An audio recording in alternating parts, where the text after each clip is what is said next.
So hello everyone, welcome to SSC railway express. इस video में हम लोग बात करने जा रहे हैं 20 ऐसे मैथ्स के इंपॉर्टेंट क्वेश्चंस के बारे में, जो कि आपको किसी भी हालत में सॉल्व कर लेना चाहिए, जिससे आपका काफ़ी नया-नया कॉन्सेप्ट जो कि एसएससी रेगुलर पूछ रही है और एसएससी सीजीएल में जो कि 19 तारीख को निर्धारित हो चुका है, उसमें काफ़ी मदद करेगा आप लोग को ये वीडियो। आप लोग इस वीडियो को एक बार ध्यान से देखिए और इन क्वेश्चंस को सॉल्व करने का कोशिश कीजिए। मैंने काफ़ी अच्छे-अच्छे क्वेश्चंस लिए हैं, जो कि एसएससी के सेलेक्टेड टॉपिक्स के, जो आप कह सकते हैं हॉट टॉपिक्स हैं, उनके one of the best questions में से एक मैंने सिलेक्शन लिया है। तो आप लोग इन क्वेश्चंस को कीजिए और अपने आप से सॉल्व करने का कोशिश कीजिए, क्योंकि ये ही आपको इस समय काम आने वाला है। इससे आपके सारे कॉन्सेप्ट रिवाइज हो जाएंगे, जो आपको काफ़ी हेल्प करेंगे एसएससी सीजीएल एग्जाम में 180 में 180 स्कोर करने के लिए।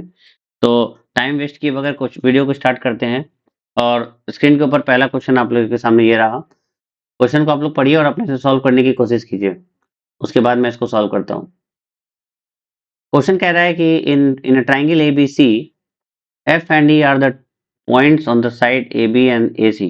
ठीक है भाई, तो एक ट्रायंगल बना लेते हैं। पहले सबसे पहले एक ट्रायंगल है, ठीक है, ए बी सी। थोड़ा सा फास्ट चलेंगे हम लोग। मैं जितने भी इससे रिगार्डिंग कॉन्सेप्ट्स होगा उसको मैं साइड में लिखता चलूंगा और आप लोग इस क्वेश्चन को करते रहेंगे साथ साथ। कह रहा है कि एफ और ई पॉइंट्स है ए और बी, ए बी पे एफ है और ए सी पर ई है। ठीक है, पैरेलल भी दे दिया है। ठीक है, तो जैसे ही अगर ये पैरेलल होता है इसके, तो ट्राइंगल ए एफ ई जो है वो सिमिलर हो जाएगा ट्राइंगल ए बी सी के। यहाँ तक कोई दिक्कत है? कोई दिक्कत नहीं है। F A divide the triangle into two parts of equal area. ठीक है, दोनों का एरिया इक्वल है, यानी इसका एरिया और इसका एरिया इक्वल है। ठीक है, तो अगर ए डी जो है इस परपेंडिकुलर टू बी सी, अच्छा ए डी बना लेते हैं, जो कि बी सी के परपेंडिकुलर होगा, and A D intersect F E at G. यहाँ पे इंटरसेक्ट करता, तो ये भी परपेंडिकुलर ही होगा, क्योंकि ये दोनों ट्राइंगल सिमिलर है ना। ये दोनों ट्राइंगल सिमिलर है, तो ये भी और ये भी दोनों ही परपेंडिकुलर होगा एक दूसरे के ऊपर, क्योंकि ये दोनों पैरेलल लाइंस है। ठीक है, तो पैरेलल लाइंस की प्रॉपर्टी से भी अगर ये लाइन इस पे परपेंडिकुलर है तो दूसरे पे परपेंडिकुलर होगी। ठीक है, तो कह रहा है कि इंटरसेक्ट एट जी, फाइंड क्या करना है, जी डी अपॉन ए जी। जी डी अपॉन ए जी, अच्छा ठीक है। तो कैसे करेंगे इस क्वेश्चन को सॉल्व? अगर आप लोग ध्यान से देखिए, तो ट्रायंगल दोनों पार्ट का एरिया जो है वो इक्वल दिया है। ऐसा क्यों दिया है? तो अगर हम मान के चलें कि अगर इसका एरिया 1 है और इसका एरिया 1 है, तो एरिया ऑफ ट्रायंगल एबीसी कितना हो जाएगा? 2। और एरिया ऑफ ट्रायंगल एएफई कितना हो गया? 1। ठीक है, तो अगर दोनों का हम रेशियो निकालें, ये 2:1 होगा। और आप लोग को एक कॉन्सेप्ट पता होगा कि अगर दो ट्रायंगल सिमिलर है तो उसके एरिया का जो रेशियो होता है ना, वो साइड के रेशियो के स्क्वायर के बराबर होता है। यानी कि मेरे कहने का मतलब ये है कि area of triangle A B C upon area of triangle A F E, ये जो बराबर होता है ना, वो होता है B C upon F E का होल स्क्वायर, इक्वल होता है A B upon A F का होल स्क्वायर, ये इक्वल होता है ए सी अपॉन ए ई का होल स्क्वायर। और चूंकि ये ए जी और ए डी भी का भी रेशियो सेम है, सिमिलर होने की वजह से, तो ए डी अपॉन ए जी का होल स्क्वायर। ये कितना दिया है? 2:1। तो यहाँ से चलते हैं हम लोग, ए डी अपॉन ए जी जो हो जाएगा वो हो जाएगा √2:1। निकालना क्या है? जी डी निकालना है। तो ए जी अगर √2 है, अगर ये वाला पार्ट √2 है, और नहीं, पूरा वाला पार्ट √2 है, सॉरी, अगर ये पूरा वाला पार्ट √2 हो गया और ए जी जो है, हाँ ये वाला पार्ट 1 है, तो जी डी कितना हो जाएगा? जी डी जो हो जाएगा वो हो जाएगा √2 - 1। और ए जी जो हो जाएगा वो ऑलरेडी 1 था, √2 - 1:1, ये आंसर हो जाएगा। क्वेश्चन में सिर्फ यही एक कॉन्सेप्ट था कि एरिया ऑफ इन दोनों के एरिया का जो रेशियो होता है वो कोरस्पॉन्डिंग साइड के रेशियो के स्क्वायर के बराबर होता है। तो अगर स्क्वायर के बराबर है, और अभी जैसे क्वेश्चन में दिया था कि दोनों दोनों पार्ट का जो एरिया है वो इक्वल है, तो 1 1 हो गया, तो एरिया ऑफ ट्रायंगल एबीसी 2 हो गया। तो area of triangle ABC upon area of triangle AFE ये 2:1 के बराबर हो जाएगा। जब ये 2:1 के बराबर हुआ तो यही वैल्यू तो एडी अपॉन एजी के भी बराबर होगा, है कि नहीं? तो उस कॉन्सेप्ट से एडी अपॉन एजी का वैल्यू आ गया √2 यहाँ से जीडी निकाल के एजी निकाल के आंसर कर दिए। ठीक है, तो बस यही था, इसमें कॉन्सेप्ट कुछ खास था नहीं। क्वेश्चन का भी काफी अच्छा है क्योंकि एग्जाम टाइम में प्रेशर में इसको करना थोड़ा सा मुश्किल हो सकता है। कुछ लोग क्वेश्चन को सही से समझ नहीं पाएंगे तो शायद आगे बढ़ना भी मुश्किल हो जाए इस क्वेश्चन में। इस क्वेश्चन को आप लोग सेकंड राउंड के लिए रखिएगा। फर्स्ट राउंड में ऐसे क्वेश्चन को करना ही नहीं है जिसमें थोड़ा सा भी सोचना पड़े। फर्स्ट राउंड हमें सिर्फ उन क्वेश्चन को करना है जिनको देखते ही पता हो कि अगला पेन उठ जाए, और कुछ क्वेश्चन तो ऐसे होने चाहिए जो पेन उठाए बगैर ही 2-3 स्टेप दिमाग में आ जाए। वैसे क्वेश्चंस को फर्स्ट राउंड में करना है। इस टाइप के क्वेश्चंस को जिसमें पेन तो उठाना ही पड़ेगा, साथ में आपको कुछ कैलकुलेशंस कुछ कॉन्सेप्ट भी लगानी पड़ेगी, आप उसको सेकंड राउंड के लिए रखो। ठीक है, नेक्स्ट क्वेश्चन कह रहा है what is the sum of all the common terms between the series S1 and S2। अच्छा, S1 क्या है? 2, 9, 16, 6, 632 तक, और दूसरा है 7, 11, 15 से 700 तक। मतलब कह रहा है कि इन दोनों का जो कॉमन टर्म्स है, इन दोनों का जो कॉमन टर्म्स है उसका सम पूछ रहा है। S1 है क्या? S1 है 2, 9, 16, क्या क्या 7 का गैप है। ठीक है, 16, 7, 23 और 7, 30। आगे बढ़ते हैं, देखते हैं पहले क्या है कॉमन। एक भी कॉमन टर्म निकलता है कि नहीं निकलता है? 7, 11, 15, 7, 4, 11, अच्छा 19, 23, ये देखो पहला मिल गया। ठीक है, अब यहाँ से दो ऑप्शन है, इसके बीच गैप कितना का चल रहा है? ध्यान से देखो, इसके बीच गैप चल रहा है 4 का। ठीक है, इसके बीच गैप चल रहा है 9 का। तो अगर अगर हम सीरीज लिखें, कॉमन सीरीज, तो वो तो 23 से शुरू होगा। अगला टर्म क्या होगा पता है? इनके बीच गैप 7 का है, इनके बीच गैप 4 का है। तो अगला जो टर्म होगा जहां पे ये दोनों कॉमन होंगे वो होगा 23 प्लस एलसीएम ऑफ 7 एंड 4। करके देख लो, 7 और 4 का एलसीएम कितना होगा? 28 होगा। 23 प्लस 28 हो जाएगा 51, यानी अगला टर्म होगा 51 जो कि इसमें कॉमन होगा। तुम चेक कर सकते हो, 30, 37, 744, 51, यहीं पे रुक जाते हैं। नहीं, सॉरी 23, ये तो 4 पे चल रहा था, एक सेकंड। 27, 31, 35, 39, 47, 47 और 51। ठीक है, 37, 44, 51 मिल गया दूसरा टर्म। और ये गैप कितना होगा हो जाएगा? ये 28 का गैप हो जाएगा। ठीक है, तो अगला टर्म जो होगा वो होगा 51 प्लस 28, 79। ठीक है, इस तरह से ये बढ़ेगा। ये हो गया हमारा सीरीज। अब हमको इसका कॉमन टर्म निकालना है। कॉमन टर्म तो निकल गया, अब इसका सम निकालना है। कहां तक जाएगा? इन दोनों में छोटा कौन सा है? ध्यान से देखो, 632। तो ये जो सीरीज होगा ये 632 से कम में ही खत्म हो जाएगा। ठीक है, तो इस सीरीज का लास्ट टर्म निकालना होगा सबसे पहले तुमको। तो Tn क्या होता है? a plus N minus 1। ये सब फॉर्मूला लिखते रहो, काम आएगा। ठीक है, a है तुम्हारा 23, n तो पता ही नहीं, वही तो निकालना है, d तुम्हारा है 28। ये लेस देन और इक्वल टू 632 होना चाहिए, है कि नहीं? इसमें कोई दिक्कत है किसी को? 632 से छोटा होना चाहिए लास्ट टर्म। अगर हम इसको घटाते हैं, n minus 1 28 is equal to 609। ठीक है, n minus 1 less than equal to 609/28 कितना हो जाएगा? 28 दूना 56, 4 9, 28 एकम 28.8 ऐसा कुछ आएगा। ठीक है, तो n is less than equal to 22.8। ठीक है, तो n 22.8 से छोटा होना चाहिए, यानी n का वैल्यू क्या होगा? n तो इंटीजर ही होगा, 22। ठीक है, यानी कि इस कॉमन सीरीज का जो टोटल नंबर ऑफ टर्म है वो 22 है। तो सम ऑफ 22 नंबर कितना हो जाएगा? 22/2 2a 23 into 2 plus n minus 1 22 minus 1 into 28, ये हो गया 11। 15 हो जाएगा, 23 दूना 46 प्लस 22 में से 1 गया 21 इंटू 28, ठीक है। कितना हो जाएगा 28 एकम 28 का 8 8 में 2 28 दूना 56 2 58 में 46 जोड़ दो 8 से 14 का 4 हाथ में 1 8 से 12 13 634 into 11 4 4 3 7 6 3 9 6 9 7 4 is the right answer, ठीक है। यहाँ तक समझने में किसी को कोई दिक्कत हुआ? क्वेश्चन में ये एक्चुअली सीजीएल 2021 का क्वेश्चन है, सीजीएल 21 मेंस का क्वेश्चन है, ठीक है। बहुत अच्छा क्वेश्चन था ये, एग्जाम में काफी लोगों ने इसे स्किप किया है क्योंकि लोग श्योर नहीं थे कि एक्चुअली में ये लोग आंसर निकाल पाएंगे कि नहीं। आप लोग देख सकते हैं कि हम लोग को कॉमन सीरीज निकालना था, हमारा गोल तो यही था। पहला जब मैंने मैनुअली लिखा तो 23 पे पहला नंबर मिला।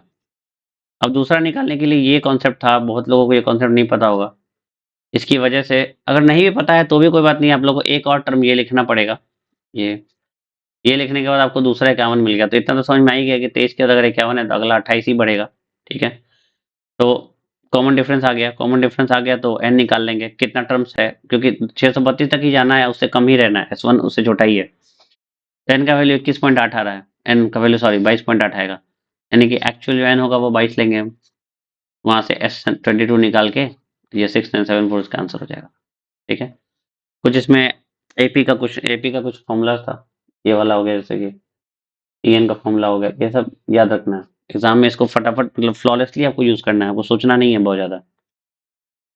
चलते हैं अगले क्वेश्चन के ऊपर। कह रहा है Amit and Bilal by goods for ₹1500, ठीक है, एंड 2000, ठीक है। Amit markup is good by Y% and Bilal markup is good by 2Y% and offer a discount of Y%, और दोनों का प्रॉफिट सेम होता है, ठीक है। तो Y का वैल्यू पूछ रहा है, तो बेसिक से कर लो यार, क्यों दिमाग लगाना है। एक बार बताओ, अगर ये अमित है और ये बिलाल है, अमित का प्रॉफिट कितना होगा? 1500 का Y%, क्या 15Y? और बिलाल का प्रॉफिट कितना होगा? इसका जो सक्सेसिव होगा, मतलब इफेक्टिव इफेक्टिव जो मार्कअप होगा, है कि नहीं, तो Y% इंक्रीमेंट देकर मार्कअप करके Y% का वो डिस्काउंट दे दिया है, तो ओवरऑल कितना का ये इफेक्टिव डिस्काउंट दिया, सॉरी इफेक्टिव मार्कअप कितना का है? क्या होता है formula? 2y into Y by 100%, ये तो होगा, कितना हो जाएगा? y माइनस 2y² बाई 100%, इतना ही परसेंट तो बिलाल को प्रॉफिट होगा 2000 का, तो बिलाल का जो प्रॉफिट हो जाएगा वो होगा 2000 का a minus 2y² by 100%, percentage को क्या 1/100 लिख दें, ये कट जाएगा, यही तो बराबर है 15y के। देखो y कॉमन लोगे तो y से y कट जाएगा, 20 1 माइनस 2y बाई 100 का जो वैल्यू होगा वो होगा 15, ठीक है। ये हो गया 3, ये हो गया 4, 4 में से 3 गया 1 इज इक्वल टू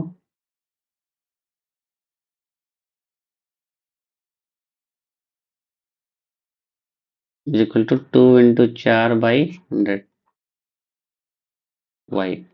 y कितना हो जाएगा? 100 बाई 8, 12.5%। कुछ नहीं करना था, बेसिक से करना था, तुरंत हो जाएगा solve.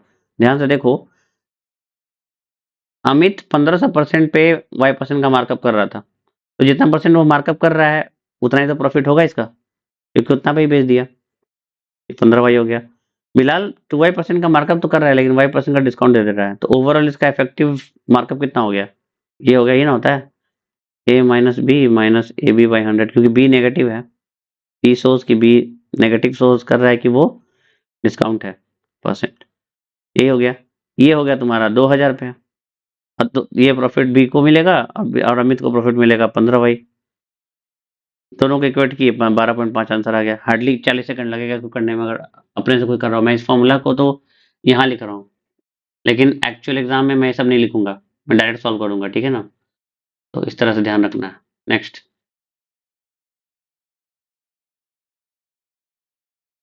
The average of certain number group of students is 64। मान लेते हैं कि टोटल नंबर ग्रुप n था, उसका 64 हो गया, ठीक है। दो स्टूडेंट जो 50.5 और 54.4 के थे वो चले गए, और एक स्टूडेंट जो कि 72.5 का था वो आ गया। अब एवरेज जो है वो इंक्रीज हो जाएगा 1.5। इंक्रीज तो होना ही है, क्योंकि अगर मैंने एक बार अपने पिछले वीडियोस में कुछ बताया है, पहले के वीडियोस में, कि एवरेज से कम बंदे अगर जाते हैं तो ओवरऑल ग्रुप का एवरेज बढ़ जाएगा। तो 50, एक मिनट, 50.5 और एक गया है 54.5, कितना का गैप आ रहा है? ये हो गया 51। इन दोनों का सम कितना हो रहा है? 5 10 का 0 हाथ में 1 तो 5, 64 का होना चाहिए था 128, यानी कि डेविएशन कितना है? 23। तो +23 ये तुम्हारा ऐड हो जाएगा अब जो ग्रुप में लोग बचे उसका डेविएशन में, ठीक है, क्योंकि जो निकले हैं वो एवरेज से कम थे, इतना का बेनिफिट मिल जाता है डेविएशन में। अब जो आ रहा है वो 72.5, वो भी तो ज्यादा है, तो 64 8 8.5, इसका भी बेनिफिट मिलेगा। तो ओवरऑल जो डेविएशन होगा वो हो गया 31.5, ठीक है। अब यही 31.5 बढ़ जाएगा कितने में? पहले n थे, 2 गए, 1 आया, और ये बटेगा तो कितना ज्यादा इंक्रीज हुआ? 1.5। समझ रहे हो हम क्या लिख रहे हैं? कुछ समझ में आ रहा है? एवरेज 64 था, अब कह रहा है कि बढ़ गया 1.5 से, ठीक है। तो कैसे बढ़ा होगा? कुछ ना कुछ डेविएशन में इंक्रीमेंट मिला होगा, इंक्रीज हुआ होगा वैल्यू, तभी तो बढ़ा।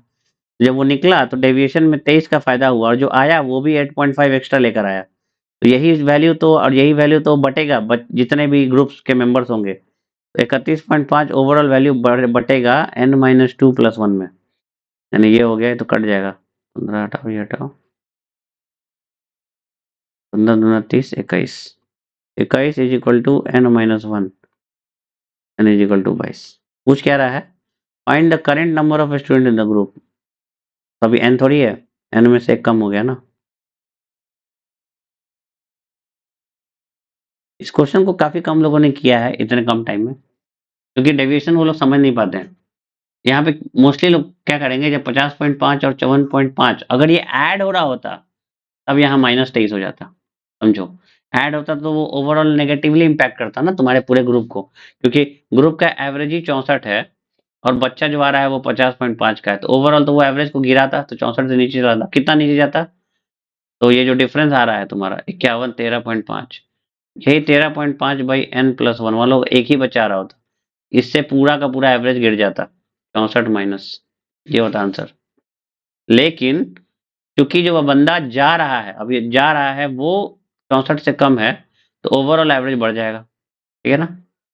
सेम दोनों में होगा, तो दोनों का मिला के 23 हो गया, और जो आ रहा है वो भी ज्यादा है, तो ओवरऑल तुमको 31.5 का बेनिफिट हो गया। तो 31.5 डिवाइडेड बाई n-2 गया, 1 आया, ये तो 1.5 है, यही तो आंसर है, ठीक है। नेक्स्ट कह रहा है कि एक बस start from a bus stand after every 50 minutes, ठीक है। बस बना दो, यहाँ से स्टार्ट होगा हर 50 मिनट पे इन द सेम डायरेक्शन। मोहित जो है is walking in opposite direction with speed of 50 km/h, ठीक है। मोहित with the bus in every 10 minutes, अच्छा, मिलना चाहिए था उसको 50 मिनट में, मिल रहा है बस 10 ही मिनट में, ऐसा क्यों हो रहा है? सोचो, अगर मोहित रेस्ट पे होता, यानी अगर मोहित का v 0 होता, मोहित तो वहां बैठा रहता। बस चूंकि हर 50 मिनट पे खुल रही है, तो हर 50 मिनट के तो देखता है कि एक बस जा रही है कि नहीं? कोई दिक्कत है यहाँ तक? लेकिन मोहित को हर 10 मिनट पे ही दिख रहा है कि एक बस जा रही है। ऐसा इसलिए हो रहा है क्योंकि मोहित खुद एक 50 km/h की स्पीड से चल रहा है इधर। तो मान लो अगर मोहित यहाँ पहुंच जाता है, 10 मिनट में मिल रहा है ना, तो बस 10 मिनट में यहाँ पहुंचेगी।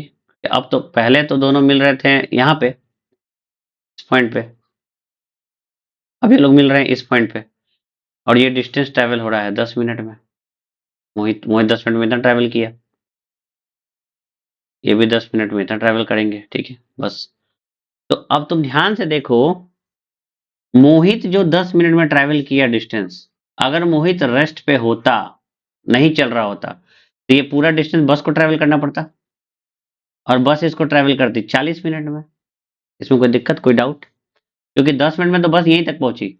बस को मोहित तक पहुंचना है, तो बस को मोहित तक पहुंचने के लिए 40 मिनट और चलना पड़ता है ना, क्योंकि 50 मिनट में बस खुल रही है। तो मोहित के पास तो अगली बस जो है 50 मिनट के बाद जानी चाहिए, है कि नहीं?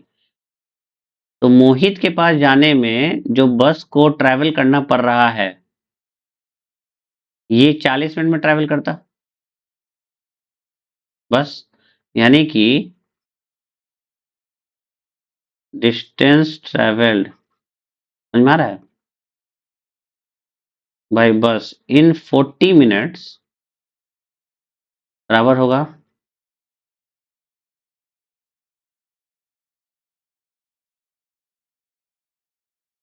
मोहित, दिक्कत यहां तक, मोहित 10 मिनट में यहां से यहां पहुंच गया है। अगर मोहित रेस्ट पे होता तो यही डिस्टेंस जो मोहित 10 मिनट में ट्रैवल किया है, बस ट्रैवल करती 40 मिनट में, तब तो बस 50 मिनट में पहुंचती। बस का स्पीड यानी कि कम होगा, कंफर्म है, इसी से क्लियर है। तो डिस्टेंस ट्रैवल बाय बस इन 40 मिनट कितना हो जाएगा? v into 40/60। डिस्टेंस ट्रैवल मोहित इन 10 मिनट, क्योंकि वो 50 के स्पीड से चल रहा है। 10/60, दिक्कत? 60 से 60 कट गया, v जो हो जाएगा 500/40, 25/2 यानी कि 12.5 किलोमीटर पर आवर। ये हो गया वेलोसिटी ऑफ बस। इसमें एक ही कॉन्सेप्ट था, बस यही कॉन्सेप्ट था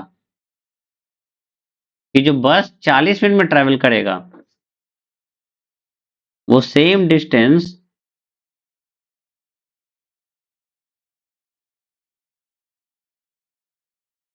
मोहित जो है 10 मिनट में ट्रैवल कर लेगा। बस इक्वेट कर दिए, सॉल्व, खत्म। ये सारा कॉन्सेप्ट इंपॉर्टेंट है, ये सब एग्जाम में आता है, दिमाग काम नहीं करता और आदमी गलत सलत करके चला आता है, इसलिए सबको रिवाइज करना बहुत जरूरी है। इसलिए मैंने बिल्कुल ही चुनिंदा क्वेश्चंस लिए हैं। 1 मिनट भी वीडियो में टाइम बर्बाद नहीं होगा। तुम सारे क्वेश्चंस को पढ़ो और सॉल्व करो, तुमको खुद समझ में आ जाएगा, मेरे को कुछ बोलने की जरूरत नहीं है। सवाल कह रहा है कि Rohan decided two by A scooty that cost 40,000, ठीक है? तो एक स्कूटी है जिसका कॉस्ट 40,000 है, ठीक है? रोहन को परचेज करना है। The shopkeeper agree to sell the scooty under the condition की 20,000 कैश डाउन पेमेंट कर दो, ठीक है, और 4,000 हर महीने 6 महीने तक पेमेंट कर देना। कह रहा है कि क्या रेट ऑफ इंटरेस्ट होगा जिसपे शॉपकीपर बेच रहा है अपनी स्कूटी को अंडर द इंस्टॉलमेंट स्कीम, ठीक है? पहले तो 20,000 वो पे कर दिया कैश डाउन पेमेंट, उसको तो घटा लो, यानी कि अब बच गया 20,000 रुपया। अब पेमेंट कितना कर रहा है? 24,000 रुपया, ठीक है? 20,000 उसको देना था, दे वो 24 रहा है, यानी कि 4,000 जो है वो तो इंटरेस्ट पे कर रहा है। कोई डाउट यहाँ तक? कोई डाउट नहीं है। 6 महीने पे करना है, 1, 2, 3। मैं एकदम बेसिक से बता रहा हूँ और मैं इसको शॉर्टकट तक करने का भी तरीका बताऊंगा, ठीक है? यहाँ दिया 4,000, यहाँ दिया 4,000, यहाँ दिया 4,000, यहाँ दिया 4,000, यहाँ दिया 4,000, यहाँ दिया 4,000, ठीक है? एक मंथ, एक मंथ, एक मंथ, एक मंथ, एक मंथ और एक मंथ, ठीक है? यहाँ था 20 के। कोई दिक्कत यहाँ तक?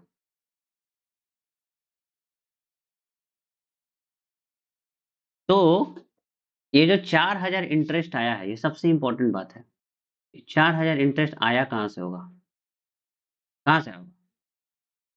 ये तो 20,000 एक महीने पे जब चला होगा तो कुछ इंटरेस्ट बनाया होगा। फिर 4,000 पे करने के बाद यहाँ पे 16,000 चला होगा, है ना? यहाँ 20,000 चला होगा, यहाँ 16,000 चला होगा, यहाँ पे 12,000 चला होगा एक महीने के लिए, यहाँ 8,000 चला होगा एक महीने के लिए, यहाँ 4,000 चला होगा एक महीने का, और यहाँ तो लास्ट मंथ में तो चूंकि 20,000 ही था और 20,000 5 महीने में तो पे कर दिया, तो प्रिंसिपल तो पेमेंट हो गया, बच क्या गया? इंटरेस्ट। तो यहाँ लास्ट मंथ तो इंटरेस्ट पे किया है, ये तो इंटरेस्ट है, ठीक है? तो 20,000 एक महीने के लिए, 16,000 एक महीने के लिए, 12,000 एक महीने के लिए, 8,000 एक महीने के लिए, 4,000 एक महीने के लिए, इन सब पे एक महीने में जो इंटरेस्ट बना होगा वही तो 4,000 के इक्वल होगा। यानी कि अगर हम 20,000 को 20 भी लिख सकते हो, इंटरेस्ट तो चेंज होना नहीं है। 16 प्लस 12 प्लस 8 प्लस 4, ठीक है? इस पर 1 मंथ इंटरेस्ट, यही तो लगा होगा और यही बराबर होगा 40 के, क्योंकि 2 जीरो हटा चुके हैं, 3 जीरो हटा चुके हैं। ओके, यहाँ सिर्फ 4 बचेगा। ठीक है, अब तुम इसको जोड़ दो, एक मंथ का इंटरेस्ट कितना हो जाएगा? ये हो गया 16 बार 28, 36 और 40 और 20, 60। 60 पर एक मंथ का इंस्टॉलमेंट हो जाएगा R/12%। कोई दिक्कत? R 1 साल का है, R/12 एक महीने का हो जाएगा, परसेंटेज तो लगा ही दो। ये 4 के बराबर हो गया। R इंटू 60/1200 इंटू 4, 4 से गया 15 बार में। R का जो वैल्यू आ जाएगा वो आ जाएगा 80% आंसर। यहाँ पे किसी को डाउट है?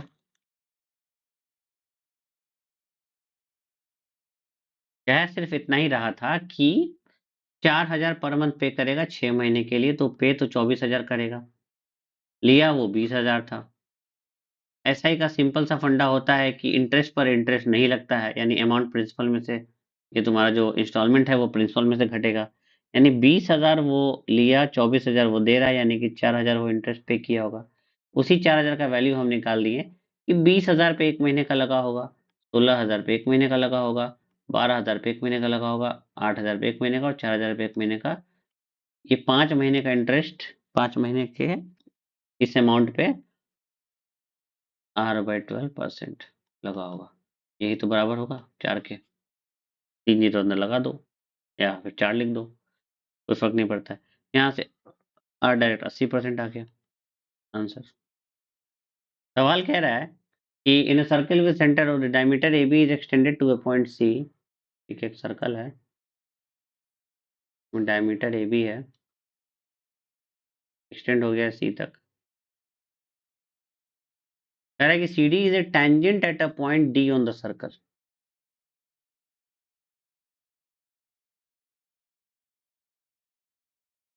ठीक है, DBC जो है वो दिया है 120, ये हो गया टॉप लेन। ठीक है, पूछ रहा है the length of the longest chord of the circle. Longest chord क्या होता है? लॉन्गेस्ट कॉर्ड तुम्हारा डायमीटर ही होता है, यानी वो AB का वैल्यू पूछ रहा है। ठीक है, तो मिला दो, ये हो गया 90, ये 120 दिया है। कोई दिक्कत यहाँ तक समझ में आया? ये दिया है 16√3। ठीक है, अच्छा, ये मिलाते ही ये 90 हो गया, सॉरी।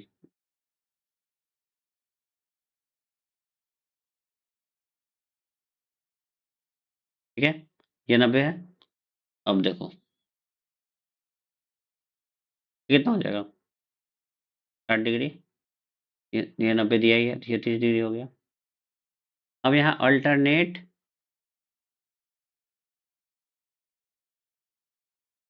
सेगमेंट थ्योरम, इसको किसको याद है कमेंट में बताओ फटाक से।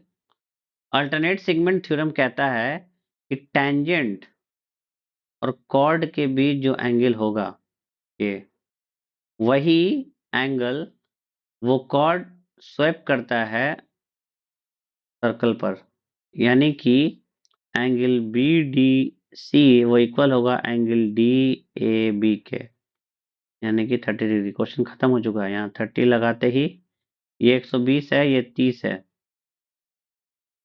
ये भी 30 हो गया, यानी अब ये दोनों इक्वल हो गया। अब एक ट्रायंगल में अगर ये 120 हो, ये 1 हो, ये 1 हो, तो ये कितना होता है पता है? √3 होता है। ये कोसाइन से निकल जाता है, इसको याद रखना होता है। जैसे ट्रायंगल में हम लोग याद रखते हैं ना कि जब ये 60 है तो ये √3, ये 1, ये 2। सिमिलरली वैसे ही 120 डिग्री पे ये काम आता है जब हेक्सागोनल का बात करते हैं ना हम, हेक्सागोन का, वहां पे काम आता है। तो अगर ये 1 है, ये 1 है, ये √3 है, तो 1 क्या होगा? 16 हो जाएगा, ये भी 16 हो गया। कोई दिक्कत है? अब इस ट्राइंगल में देखो, in triangle ADB angle D तो 90 है ना। ठीक है, तो ये 60 है, तो ये √3 हो गया, ये 1 हो गया, ये 2 हो गया। 1 का वैल्यू 16 दिया है, 2 का वैल्यू पूछा गया है भी 32 होगा, और यही आंसर होगा। ठीक है, तो सबसे इंपॉर्टेंट ये था, जो ये क्रैक कर लिया उस क्वेश्चन को तुरंत सॉल्व कर देगा, क्वेश्चन में कुछ नहीं था, क्वेश्चन बहुत ईजी था। Next question. सवाल कह रहा है कि एक सम ऑफ 46,800 डिवाइड किया जा रहा है ए बी सी और डी में in such a way that the ratio of the combined share of A and D, A और डी का जो कंबाइंड शेयर है, to the ratio of the combined share of B plus C, ये 8/5 है। Ratio of the share of B to that of share of C, ये 5/4 है। ए कह रहा है कि उसको 18,400 मिल गया, ठीक है। X is the difference between share of A and B and Y is the difference between share of C and D. कुछ कह रहा है, एक्स माइनस वाई पूछ रहा है, ठीक है। कैसे निकलेगा? ए का वैल्यू दिया है, बी और सी का रेशियो दिया है, 5 4 9 हो रहा है, यहाँ 5 4 9 9 के मल्टीपल में है नहीं। इसको एक काम करो, 9 से गुना कर दो। ये 72 हो गया, ये 45 हो गया, ये ए प्लस डी हो गया, ये बी प्लस सी हो गया। ये इसको कर दो 45 है ना, 9 5 बी बाई सी हो गया 25/20, 45 आ जाएगा सम करने पे। चलो, तो बी हो गया 25, ये हो गया 20। यहाँ तो कोई दिक्कत, ये टोटल आ गया 45 और ए प्लस डी 72 है।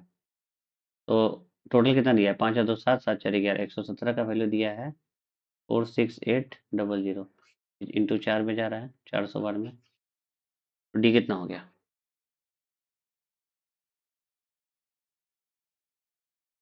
डी नहीं,